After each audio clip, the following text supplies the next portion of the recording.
ในวันที่3 เมษายน 2026 พันมณีอยู่ที่ห้องการบ้านเมืองจำเมืองไซจำพรแขวงมือคำไซได้มีพิธีเปิดการบริการกวดสุขภาพจ่ายยาโดยบ่เสียค่าให้กับพ่อแม่ประชาชนกลุ่มบ้านเมืองจำขึ้นอย่างเป็นทางการ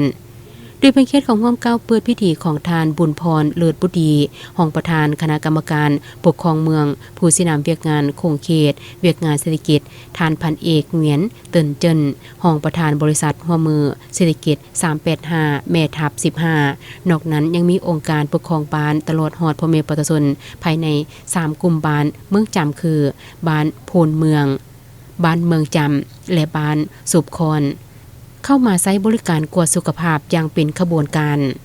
โดยปฏิบัติตามแผนนโยบายของ2 พรรค 2 รัฐลาวเวียดนามลาวเกี่ยวกับการร่วมมือพัฒนาบริเวณชายแดนให้มีเสถียรภาพและพัฒนาอย่างรอบด้านปฏิบัติตามสัญญาร่วมมือของกระทรวงป้องกันประเทศลาวเวียดนามและด้วยความเป็นห่วงเป็นใยของการนำภาครัฐคันถึงย่ำใดก็เอาใจใส่นำพาสินำอย่างไกลชิดติดเทศเกี่ยวกับการแก้ไขปัญหาการปรับปรุงชีวิตการเป็นอยู่ของประชาชนลาวบัดเภาให้หลุดพ้นออกจากความทุกข์ยากและให้มีความสำคัญต่อสุขภาพและให้ความสำคัญต่อสุขภาพของพ่อแม่ประชาชนที่อยู่เขตชนบทห่างไกลศอกเหล็กให้มีสุขภาพแข็งแรงและสามารถเข้าถึงการบริการอย่างทั่วถึงในสุขศาลาในเวลาเจ็บเป็นให้นับมีความสะดวกสบาย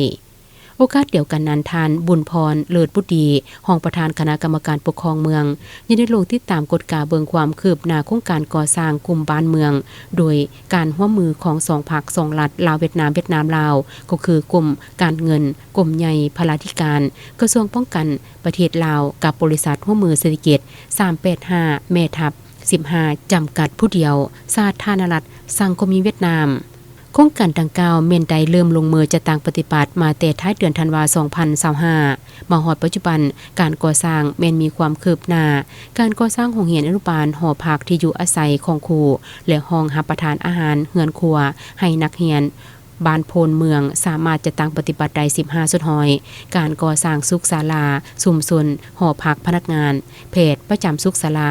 บ้านเมืองจำสามารถจะตั้งปฏิบัติได้28สุดหอยโรงเรียนอนุบาลการปรับปรุงอาคารเรียนมัธยมต้นปลาย6ห้องเรียนห้องรับประทานอาหารและเฮือนครัวให้นักเรียนมัธยมต้นหอพักที่อยู่อาศัยของครูและโรงเรียนอนุบาลบ้านเมืองจำสามารถจัดตั้งปฏิบัติได้30ส่วนหอยและการก่อสร้างห้องรับประทานอาหารเฮือนครัวให้นักเรียนบ้านสุบคอนสามารถจัดตั้งปฏิบัติได้18ส่วนหอยนอกนั้นยังมีโครงการก่อสร้างอื่นอีกเป็นต้นแม่นการสร้างปรับปรุงเส้นทางแต่ชายแดนจุดกดกาด้านประเพณีกาเวล5บ้านสุบคอนการปรับปรุงชีวิตการเป็นอยู่ของพ่อแม่ประชาชนใน3บ้านโดยการยกระดับสมรรถภาพเทคนิควิทยาศาสตร์เข้าในการปลูกฝังเลี้ยงสัตว์ผลิตน้อยแต่ผลได้รับหลายสามารถสร้างอาชีพที่มั่นคงที่มีรายรับที่ยืนยง